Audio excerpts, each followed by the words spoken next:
যে আমাদের 3 দফা দাবিগুলো হচ্ছে দশম গ্রেডে যে ডিপ্লোমাতে শতভাগ কোটা রয়েছে সেটা বাতিল করতে হবে।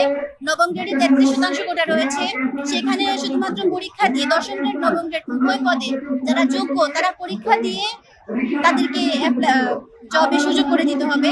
এবং শুধুমাত্র বিএসসি রাই যারা পাশ করবে ওরাই নামের আগে ইঞ্জিনিয়ারিং শব্দটা ব্যবহার করতে পারবে। ডিপ্লোমারা ইঞ্জিনিয়ার না, ওরা জাস্ট টেকনিশিয়ান। তো ওরা কেন ইঞ্জিনিয়ার ব্যবহার করতেছে? অবশ্যই প্রশাসনকে জানানো হয়েছে।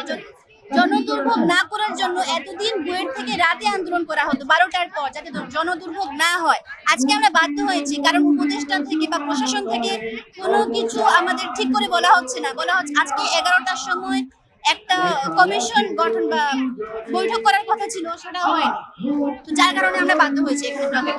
কি ভাবছেন এখানে রাস্তা ব্লকেট করলে কি আপনাদের দাবি মানা হবে?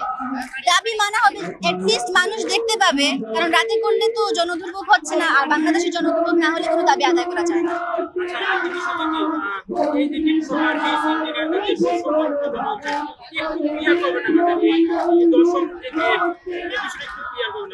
আচ্ছা, দশম গ্রেড আর বিএসসি যারা পাশ করে ইঞ্জিনিয়ার, ওরা হচ্ছে নবম গ্রেড পাশ করে সরকারি চাকরি যুক্ত হয়।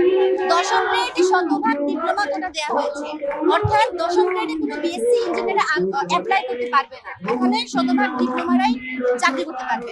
এখন কথা হচ্ছে আমাদের নবম গ্রেডেও 33% করে ডিপ্লোমাতে দেওয়া হচ্ছে, অর্থাৎ দশম গ্রেড থেকে ওরা পদোন্নতি হয়ে নবম গ্রেডেও চাকরি করতে পারবে। এখন 33%-এর মধ্যে আপনি যদি স্ট্যাটিস্টিক দেখেন তাহলে দেখা যায় যে 70 থেকে 80% হচ্ছে ডিপ্লোমাদের অধিকার নবম গ্রেডে। তার মানে বিএসসি ইঞ্জিনিয়াররা চাকরিতে যে পাশ করে ওরা হচ্ছে চাকরিতে ঢুকতে পারছে না। আবার দেশে যদি কোনো কিছু অসুবিধা হয় বা কোনো সেগমেন্টে যদি কোনো প্রবলেম হয়ে থাকে, ওরা বলে যে বুয়েট কই, বুয়েটের স্টুডেন্টরা কি করতেছে? আমরা তো দেশে যে সংস্কার করবো চাকরি করারই সুযোগ পাচ্ছি না, আবার সংস্কারের আশা করেন কেন আমাদের?